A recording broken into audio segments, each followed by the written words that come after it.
Hey, what's up, guys? Coach Besaw here from spreadoffensefootball.com, and today I'm going to talk to you about how to use counter Trey or how to run counter Trey in the spread offense and the different ways that you can get to it.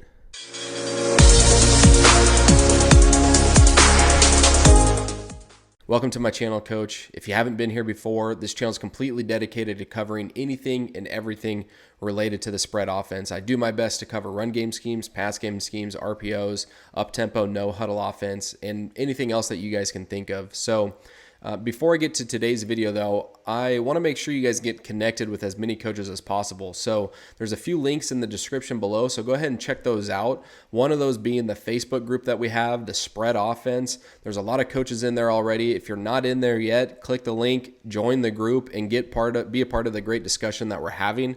Thank you to everyone that's already in there in that group and making it so awesome already.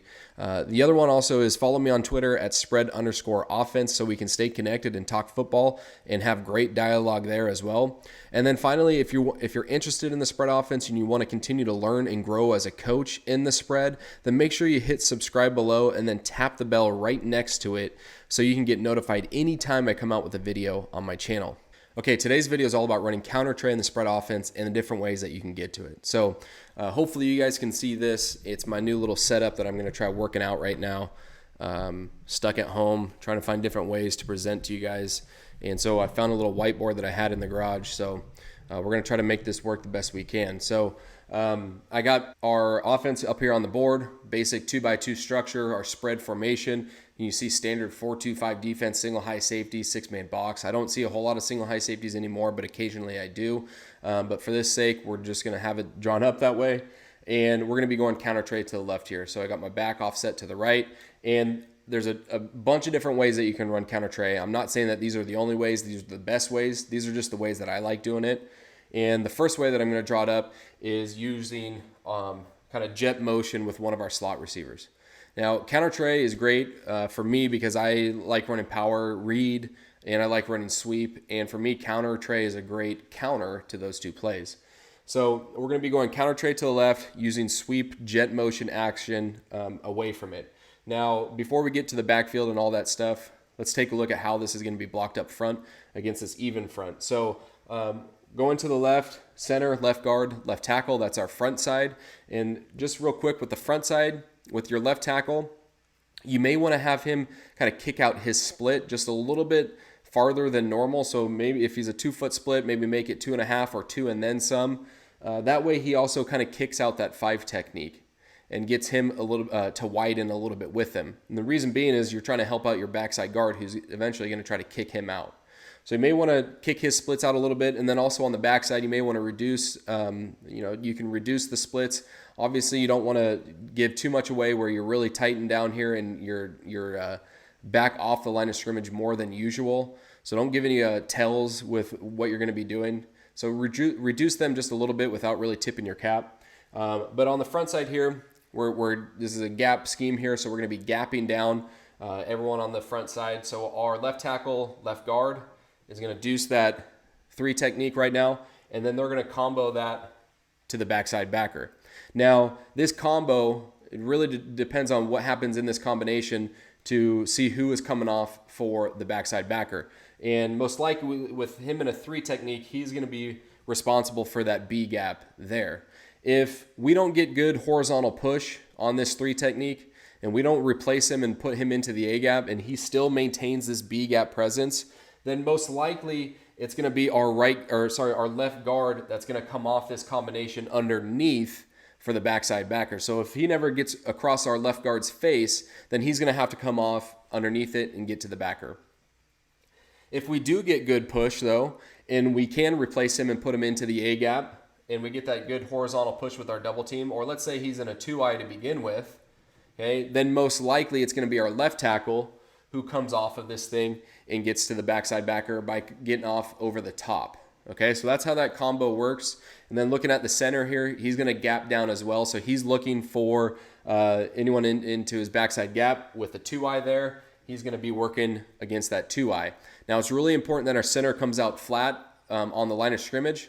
He cannot allow any penetration into this A gap, because if he does, if he penetrates the A gap and gets in the backfield, then he's really screwed up this play for us because now he's jammed up and muddied up the right guard, right tackle pulling. Okay, so he's got to get real flat and meet him at the line of scrimmage and not allow any penetration on the backside.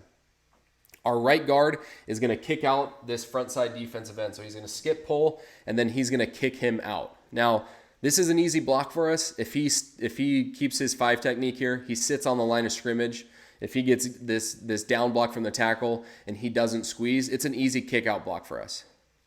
However, it's a little bit challenging if he gets that down block. Any good defensive end is going to squeeze the hell out of the line of scrimmage.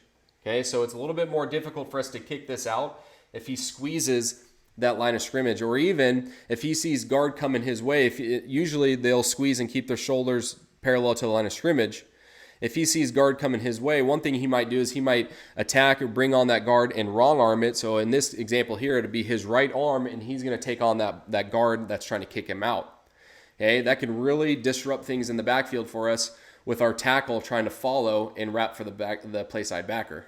But if that's the case, if he's going to squeeze and he's going to try to wrong arm our guard, then our guard is taught to, with this example, use his left hand here, get his hand on his outside pad and turn him inside or pin him. And what that will do is that'll allow our backside tackle to wrap around that and get to the play side backer. Okay, so that's how we would handle that defensive end if he were to squeeze it, wrong arm it, and try to blow that up in the backfield right there. We're going to pin him, turn him inside, and keep running him down the line of scrimmage. Now, if he stays out here in the 5 tech and just squats and freezes, easy kick out for us, and then our backside tackle is going to wrap and come underneath it for the play side linebacker there. Okay, so that's how we're blocking it up front. Obviously, we have 5 guys. They have 6 guys in the box. We're not blocking this backside defensive end here, but that's okay because in this example here, we have sweep motion, and that action is going to hold off that defensive end just long enough to where he's not going to be a part of the mesh or he's not going to disrupt the backfield. Okay, so now working to the backfield here. Let's look at our running back here. So with this, we're going sweep to the right. And we want our back to take 1 counter step to the right. Okay, so he's in the backfield. He's going to take 1 counter step to the right because we're trying to get that full flow to the right, and we're trying to sell that we're going sweep that way. So we want that action that we're going right. He's going to take 1 step with his right foot, and then his second step, he's going to pivot off his right, and his second step is going to be with his left coming back to the mesh. I like with that right foot too, if he were to turn his shoulders and get his pads, the shoulder pads end zone to end zone. Okay, so we're really selling like we're running out right, and then his left foot on his second step comes back to the mesh point, and he should be running through the mesh point at that point. Okay, rules for the quarterback. Same rules apply as if we were running sweep to the right as far as the timing goes. Okay, when we bring him in motion, the football has to be in the quarterback's hands when he gets to the tackle here. Okay, so as he's at the tackle, the football's in the quarterback's hands. And remember, this is fast motion for us. We always run him through fast motion, so he should be 100% coming through here or close to it. And so it's going to be a real bang-bang type action from the sweep to the running back. So he's coming through, and our quarterback, all he's going to do, football's in his hand, he's going to punch it out there, get that ball out so the linebackers see it, and then he's going to get it right back to his belly. I don't want him, there's no riding the mesh or putting it in the belly of the sweep receiver here. We're letting him take on all the responsibility for selling sweep. Okay, whether that's coming through with a wide open, bread basket and clamping down on it, that's fine. But he's going to be responsible for selling sweep, and then he's getting out running 100% as if he's got the football. Okay, and then at that point, so the quarterback's going to punch it, get it right back to his belly, and then he's going to drop step with his inside foot, so with his right foot here, and then he's going to set the path for the running back to run down his toes and meet him at the mesh point. Okay, priority is obviously here. I don't want him spending too much time with the receiver. Okay, so it should be real bang, a lot of misdirection in the backfield, and really what we're trying to do is we're trying to influence these eyes of the linebackers in the back end of the coverage.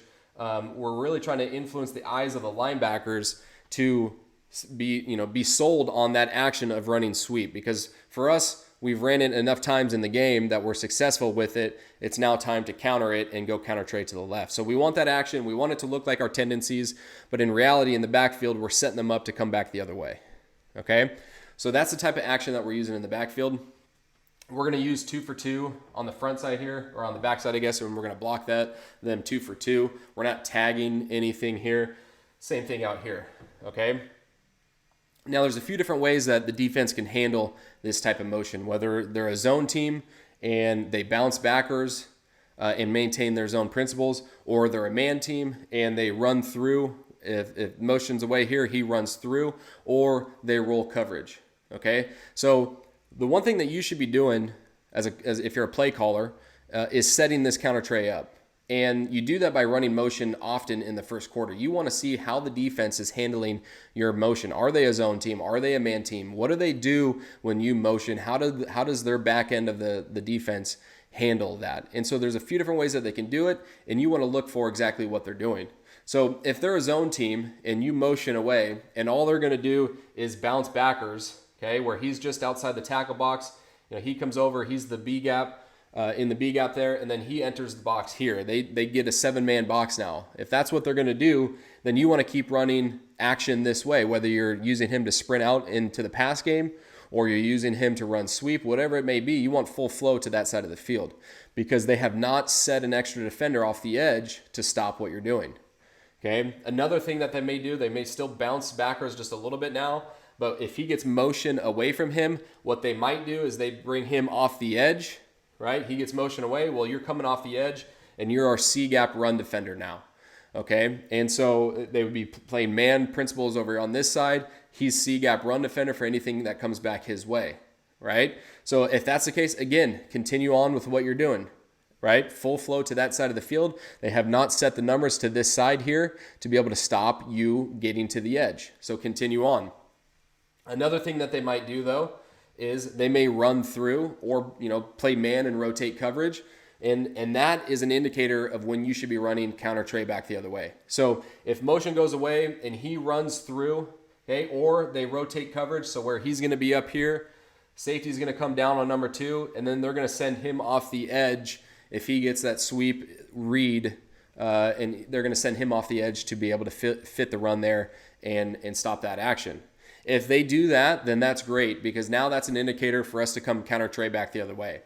It may take us one play, a tackle for loss in the backfield for us to get this action, and that's okay. We want them to think that they have it figured out because next time we bring this sweep action, we're going to go counter Trey back the other way. So I'm okay sacrificing a 2-yard loss to set up another play.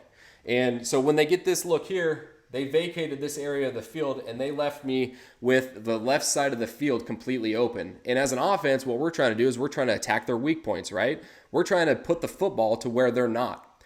So in the run game, it would be coming back to the left side of the field. So if you get this action here, now's a great time. Bring that sweep motion, run counter Trey back to the left side of the field. Get them to think and buy into you going full flow to the right. But then you're going to hit him back on the left side of the field. Again, the reason why I like this, especially this here, is because it's split flow, right?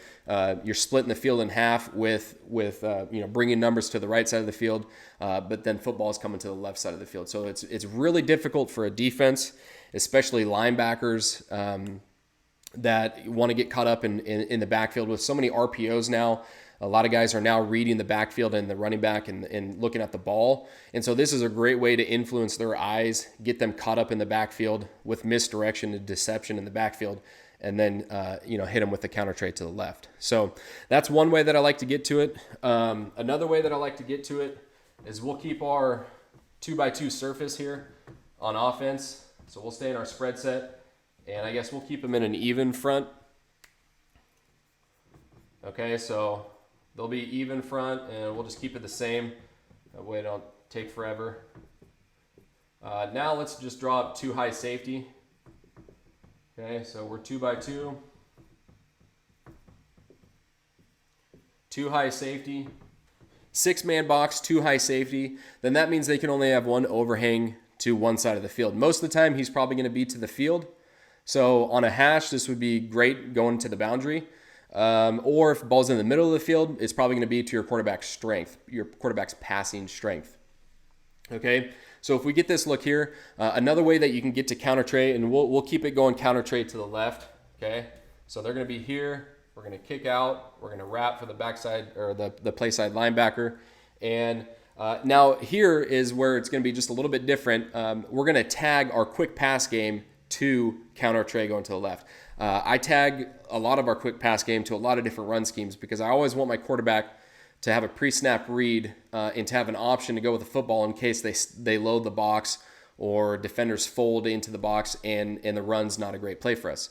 So for us here, we'll tag our quick pass game with counter Trey to the left and make it a simple tag with just bubble. That's one of many things that we could do. But bubble is kind of a big part of what we do and something that I've been really successful with. Really simple, but we'll tag that with bubble here. Now, pre-snap read, if we get this look, our quarterback should see that there's a window here, right? We have two offensive guys. They have one defender being that corner. We should be catching and throwing the football right away. We shouldn't be going to the mesh point, even considering counter Trey. We should be hitting this bubble every single time until they make an adjustment. When they do make an adjustment, maybe they widen the backer out just a little bit, or they bring safety. They'll bring safety down just a little bit, or maybe even roll up that corner to play some sort of press coverage to try to prevent that bubble from us. Whatever it may be, at the end of the day, if our quarterback does not like it, if he doesn't like throwing the quick game, he doesn't have to. And then at that point, he can go with counter Trey to the left, his post-snap read. So again, we have 5 guys to block. They have 6 guys in the box. We can't block everyone. And so now we're going to read that defensive end on the backside. Before, we had a sweep action that was holding him off. Now we're going to have to read him because we don't want him to be a free runner at our quarterback and running back at the mesh point. So when we're not going sweep action, our responsibility in the backfield is just like if we're running inside zone read to the left. So I make it very simple for them. I want to keep the steps the same. I don't want them to have to think a whole lot while they're on the field because we're up tempo, no huddle. We're playing real fast. So for here, it's just like inside zone read to the left. So the running back's going to step replace to get to the mesh point, and just like inside zone read to the left, our quarterback is going to drop step his right foot, set the path for the running back, and then he's going to kind of square up that defensive end. I talk to my quarterbacks as if they were playing defense in basketball against the defensive end. That's how we want to be at the mesh point with that, okay? And then it's like zone read to the left. We're reading this defensive end. If this defensive end just squats on the line of scrimmage and he stays outside, give the ball to the running back and run counter Trey to the left. If he squeezes the line of scrimmage or he chases the tail of the running back because he sees mesh and he sees running back going that way, he chases the tail of the back, then our quarterback is going to keep it for himself. Now, this is where you can make it triple option. And if the overhang defender's over here, this is where you can make him your second level read defender. Okay, so now it can become triple option where usually this guy could be another, if you're in 20 personnel, he would be like your pitch man. But now instead of pitching it, we're going to be throwing the football out on bubble. Okay, so responsibility here is if he sees quarterback coming at him and he fits the run there and tries to stop the quarterback, then our quarterback's going to dump it to the bubble, who has the number 1 receiver blocking the corner out there 1-for-1. If he sees bubble and he gets width and he leaves the alley for us, then our quarterback's going to put his foot in the ground and he's going to get north. Now, yes, they do have a safety that's unblocked, but again, he's probably 10 to 12 yards off the field. And for him to make an open field tackle on one of our better athletes, then yes, we'll take that matchup and we'll force him to make an open field tackle. And again, that's probably going to be 6-7 yards down the field if we're able to block this thing upright and get the right read. Okay, so another way that you can get to counter Trey, again, it's within the world of what we do. Zone read is heavy zone read. Everywhere I've been, I'm a big fan of that. Also reading defensive ends, same reads in the backfield. So you're getting those reps in practice. And so really nothing changes other than the blocking scheme up front running counter Trey. Okay.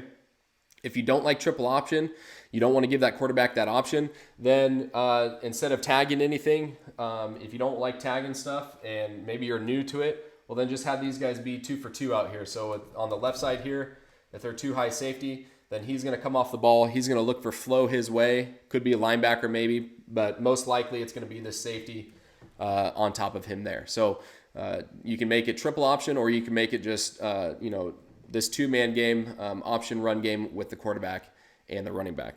Okay. And then the last one I'm going to go over with you guys, and we'll stay in 10 personnel. And, I'll save maybe another video for 11 personnel that I have with counter Trey. And we'll keep the same front. I know all you guys are probably upset that I'm not showing odd fronts and how to attack that. But we'll keep an even front here. And we'll stay in our 2x2 structure with 2 high safeties. So same defense. Okay. We'll go counter Trey to the left again. Sorry, we're going to go counter Trey to the right. Okay, so we're going to keep the back on the right. We'll go counter Trey to the right. So we're going to double the nose to the backer. Okay, we're going to use our left guard. He's going to kick out that end. Sorry, our center is going to be gapped down as well. So if this is a 3 technique, he's still responsible for him. And then, so we're going to kick out the defensive end with our left guard. We're going to use our left tackle to wrap and pull for that play side linebacker there. Okay. Not going to use any tags. You could I could if I want to, but we're just going to be using our receivers here. We're going to be blocking everywhere here. So safety over the top, we're going to get to the safety there. Okay, again, we have 5 guys to block. They have 6 in the box. Okay, so we're going to read this defensive end here. So now this is where we tag in the run game a bash concept. So back is going to be away from the read scheme, or from the read that we have. Okay, so he's the read. When we say bash, he's going to be away from it, and now we're going to read him. So if you have a quarterback that can run, this would be another great thing to add in, just a small little wrinkle to your counter Trey. It also looks like other tendencies that you may have with running stretch. And so in the backfield, that's exactly what it's going to be. Okay, so our back's going to be away. We're going to run stretch. So he's going to open with his left foot, get on top of the toes of our quarterback, and then we're going to run stretch to the left with our quarterback running back. Our quarterback's going to take one shuffle. First, he has to lose ground. Okay, catches the football. He's going to lose ground so that running back can get on top of his toes, and then he's going to take one shuffle at the mesh point, and he's going to ride and decide at the mesh. So for this example, if we're going to the left, he's going to put the ball on his right leg. He's going to make one shuffle, and he's going to ride and decide until that ball gets to his left leg. At that point, the decision's got to be made. He's got to either give it to the back or he's got to keep it for himself here. Okay, so when we're going counter Trey to the right and we're tagging it with bash, we're making this look like stretch here to the left, and we're trying to put him, he's our conflict player, so he's got to be in 2 spots at once. Okay, so for the read for the quarterback is if he sits on the line of scrimmage or he sees stretch coming his way and he gets outside to keep containment, then our quarterback, one shuffle right into decide, he's going to rip it out, and then he's going to run and he's going to follow his tackle with counter Trey going back to the right. Okay, if that doesn't happen, if the defensive end, okay, if he gets that tackle pulling away from him and he gets inside or he just squeezes it, well, now we have leverage on him with our running back, and we're going to let this go, and we're going to run stretch to the left with our running back. Okay, and again, we're splitting the field in half. Okay, we're splitting the field to the left side with stretch and to the right side with counter Trey coming back to the other way. I like this if they're going to be in a 2-high structure with six-man box and running this away from the overhang defender. Why? Because they don't have numbers over here. So if we keep it on stretch, we got to have a receiver out here that can block one guy, and if we can do that, then we're going to be successful, right? If he takes this away from us, then that's okay because we're blocking the other 5 guys with quarterback counter Trey to the right. Again, split flow, right? Linebackers, eyes in the backfield, right? They see the stretch action. Most likely what they're going to do is they're going to get influenced this way. Makes our blocks easier up front. Okay, makes us to kick out and get to that play side linebacker a lot easier. Helps us out with blocking down to that backside backer. Okay, the other thing too is these guys are out of position if we get the read for our quarterback to keep the ball and come back to the right. Okay, so just a few different ways that you can run counter Trey in the spread offense. 10 personnel. I'll probably come out with another video later on 11 personnel, maybe some RPOs off of that, but I'm going to keep it to that for today. So if you guys like this video and you are thinking about maybe adding some of these into your playbook, then give it a thumbs up. I'd really appreciate it. And also, if you find this stuff helpful, it would be a big help if you guys hit subscribe and then tap the bell right next to it. Help me get connected with as many coaches as I can who are wanting to learn and grow in the spread offense. So thank you guys. I appreciate you for your time, and thanks for being here, and I will see you guys on the next one.